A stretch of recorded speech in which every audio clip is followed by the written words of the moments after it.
My wife confessed she cheated and my 3-year-old daughter isn't mine. When my family demanded I forgive her and stay for the child's sake, I chose my peace of mind and left them all behind. I'm 33 years old. I work in corporate finance, and 6 months ago my life went to shit in a way that I still have trouble processing. Rachel, my wife, my ex-wife now technically, confessed to me that she had cheated on me 3 years ago and that Mia, my 3-year-old daughter, the little girl I had raised since she was born, who I had taught to walk, who I had spent sleepless nights with when she had a fever, wasn't biologically mine. Just like that, on some random Tuesday after dinner, while I was washing the dishes and she was sitting at the kitchen table with that look she'd had lately, like she was carrying something too heavy, she just dropped it all on me at once. I don't know what I was expecting. I guess I thought maybe she'd tell me she was unhappy or that she wanted couples therapy or something like that, but never this.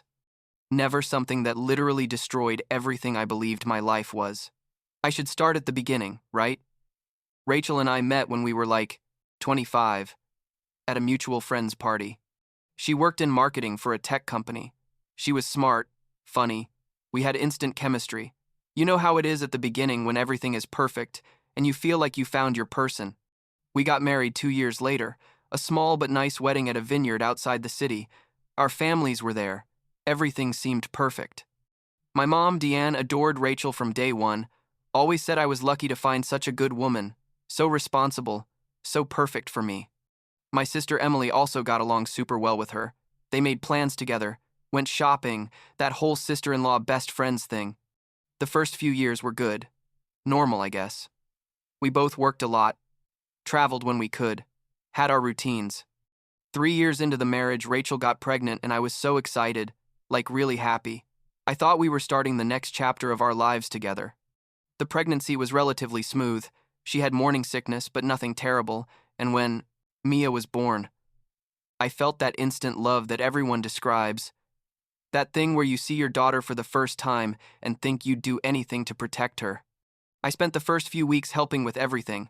The diapers, the night feedings, everything. Because I wanted to be a good father, and because Rachel was exhausted, which was totally normal after giving birth. Looking back now, there were signs I should have picked up on, but at the time I didn't see them, or didn't want to see them. I don't know. Rachel was weird during the pregnancy, not emotionally but like distant sometimes, nervous. And when Mia was born, she cried a lot more than I thought was normal. But the doctors said it was postpartum depression, and that it was common and that it would pass. I believed them, supported her, hired someone to help us with the house and the baby during the first few months so she could rest. I also remember that Rachel didn't want us to do those genetic tests on Mia that some parents do, like those 23andMe things or whatever they're called. She said it was unnecessary and expensive, and I didn't push it because it seemed reasonable to me. Why spend money on that? The next 3 years were normal, I guess. Mia was growing up. She was a beautiful girl, with light brown hair and green eyes. She didn't look much like me, but she wasn't identical to Rachel either. And honestly, I never thought about it. Because there are kids who don't look like either parent when they're little. We worked, raised Mia, had a stable life. Rachel and I didn't have the same spark as in the beginning, but I thought that was normal after having kids. That romance changes, but it's still there in other ways. We went to family dinners with my mom and Emily, celebrated birthdays, did everything a normal family does. Then came that Tuesday 6 months ago. We'd had a normal day. I got home from work around 7 at night. We had dinner, the three of us.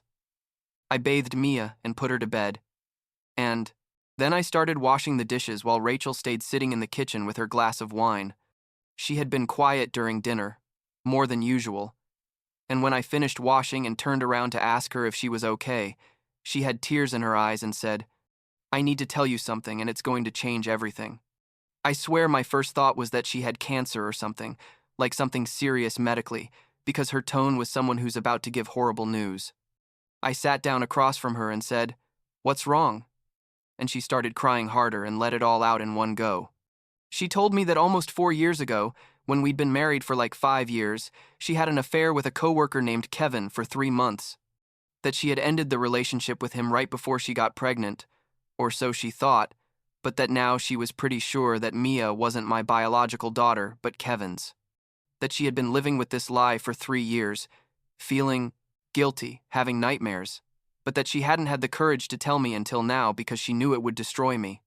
That Kevin had disappeared from her life, that when she told him she was pregnant, he said he didn't want to know anything and changed jobs and basically vanished.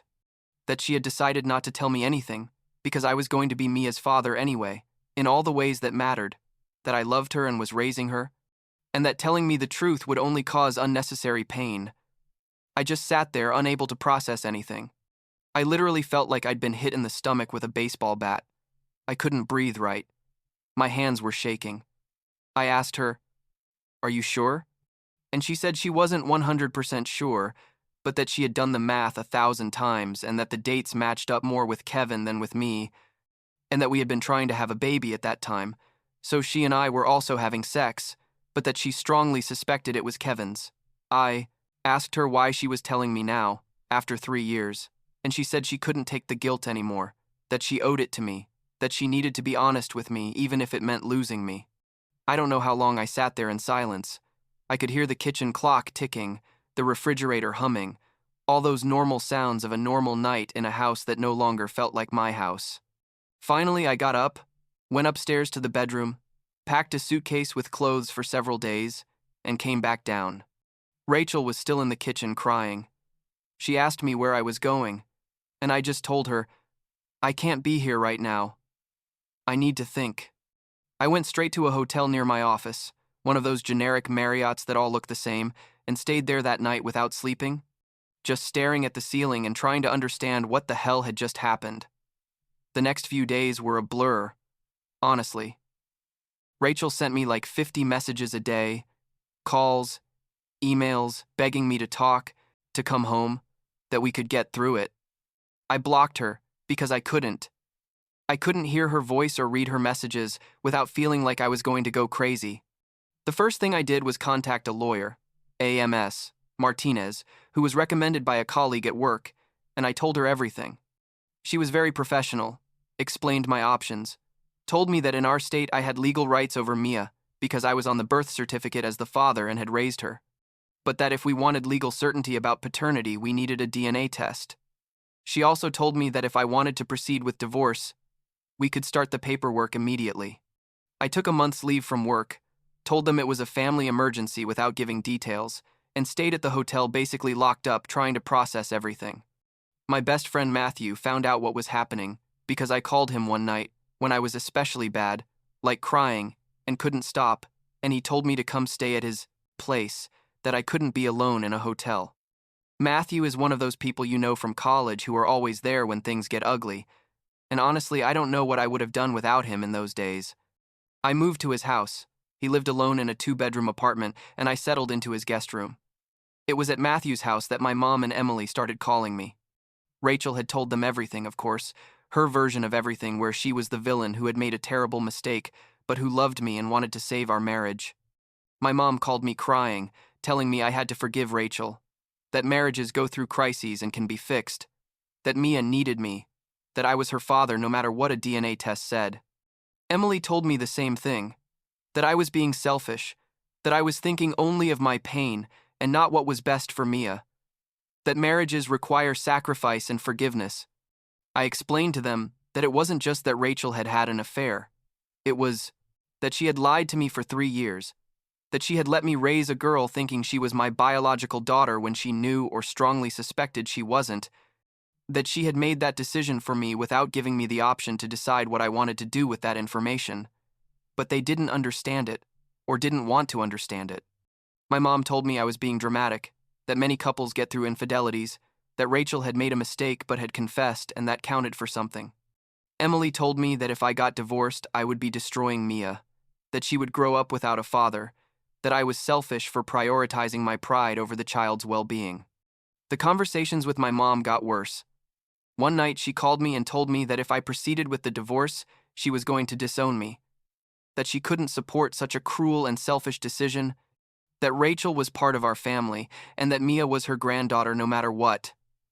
I told her to do whatever she wanted with her money, that I wasn't making this decision because of money, but because I couldn't continue in a marriage built on such a big lie. She hung up on me crying and didn't speak to me for 2 weeks. Eventually, I told Miss Martinez to proceed with the divorce papers. I didn't ask for the DNA test for Mia because honestly, it didn't matter anymore. I knew in my heart that Rachel was telling the truth about her suspicions. And anyway, legally, I was Mia's father and would have financial responsibilities to her, regardless of DNA. The day Rachel received the divorce papers was when things escalated even more. My mom called me yelling, literally yelling on the phone, saying, how could I do this to my family, that I was a coward, that I was being cruel to Rachel and Mia. Emily sent me a super long message telling me she was disappointed in me, that she never thought I would be the kind of man who abandons his family when things get difficult. The guilt trip campaign from my mom and Emily intensified over the following weeks. They called me constantly, sent me messages.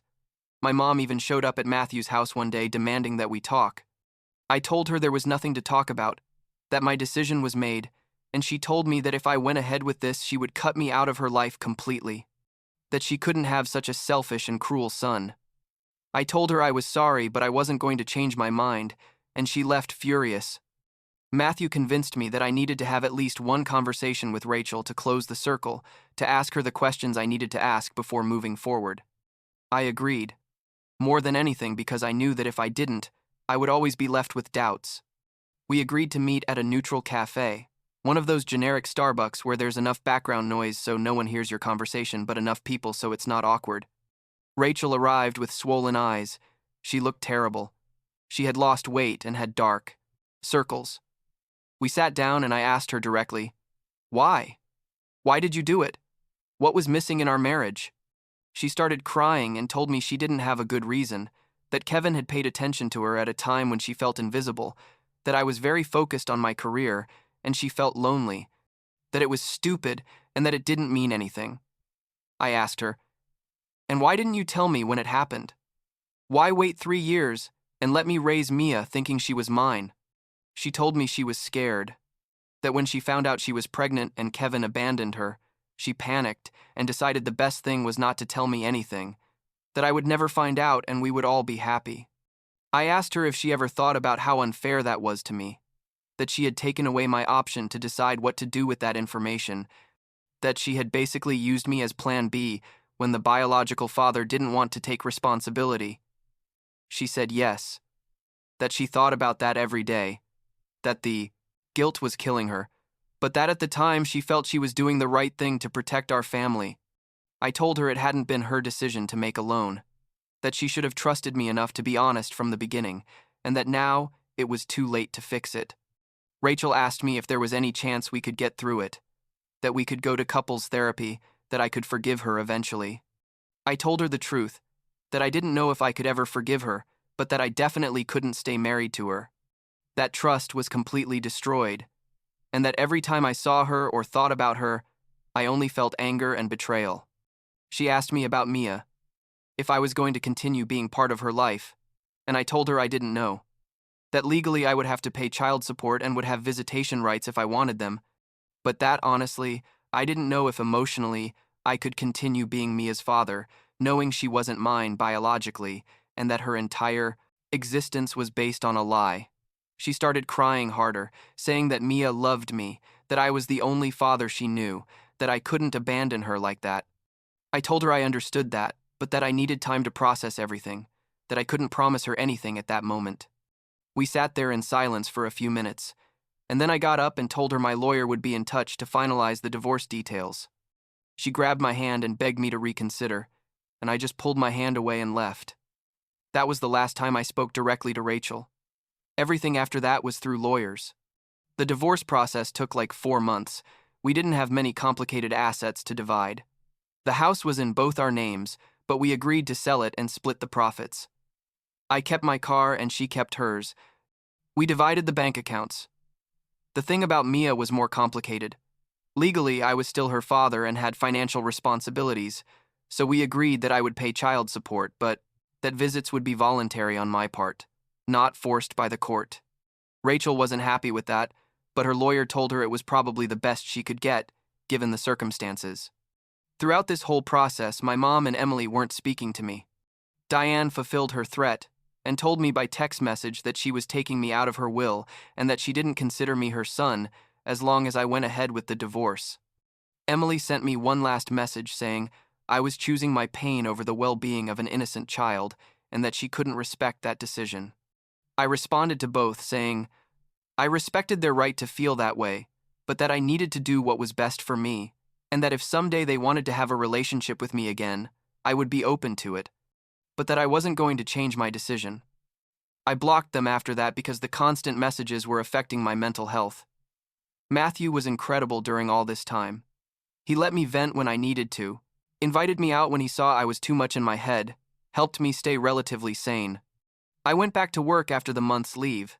It was weird at first because some colleagues knew I was going through a divorce and treated me with that uncomfortable combination of pity and curiosity, but eventually things normalized. I focused on my work, like really immersed myself in complicated projects because it was the only way not to think about everything else. The divorce was officially finalized like 2 months ago. I received the papers in the mail, signed them, and that was it. 3 years of marriage plus 5 years of relationship before that, all reduced to some legal papers that said we were no longer married. I felt weird that day. Not exactly sad, but not relieved either. More like empty. Matthew took me to a bar that night, and we toasted to new beginnings, which is the most cliché thing in the world, but I couldn't think of what else to do. I decided I needed a complete change of scenery. The city where Rachel and I lived was full of memories. Every corner reminded me of something. The park where we used to take Mia, the restaurant where we had our first date, the grocery store where we shopped together. It was exhausting. So when they offered me a transfer to our company's office in a smaller town, like 3 hours away, I took it without thinking twice. Matthew understood, helped me pack my things, told me to visit whenever I wanted. I've been in this new town for like a month and a half. It's quieter, people are friendly, the pace of life is slower. I rented a small 1-bedroom apartment, bought new furniture, basically started from scratch. I've been trying to meet new people, joined a gym, started hiking on weekends, which is something I had never done before. I'm not going to say I'm happy or that I've gotten over everything, because that's not true. There are days when I wake up, and the first thing I think about is Mia. How she must be growing up. If she asks about me, if Rachel has explained anything to her. But there are nights when I wonder if I made the right decision, if I should have tried to forgive Rachel for the sake of keeping the family together. But most days, I feel like I did the right thing for me. I couldn't stay in a relationship where the entire foundation was a lie, where every time I saw my wife or my daughter, I wondered what else she had hidden from me, what other lies there were. Maybe that makes me selfish. Like my mom says, maybe I should have been stronger and put Mia first. I don't know, honestly. What I do know is that I needed to get out of that situation, to be able to start healing. My mom and Emily still don't talk to me. I've thought about reaching out to them, but I don't know what to tell them that I haven't already said. Matthew tells me they'll eventually come around, that they just need time to process, but I'm not sure. Diane can be very stubborn, and Emily has always followed my mom's opinion on family things. Maybe someday we can have a relationship again, maybe not. For now, I'm focusing on rebuilding my life, on discovering who I am outside of being Rachel's husband and Mia's father. Yesterday, I saw a family at the park, a father playing with his daughter who looked like 3 or 4 years old, Mia's age now, and I felt that familiar pain in my chest.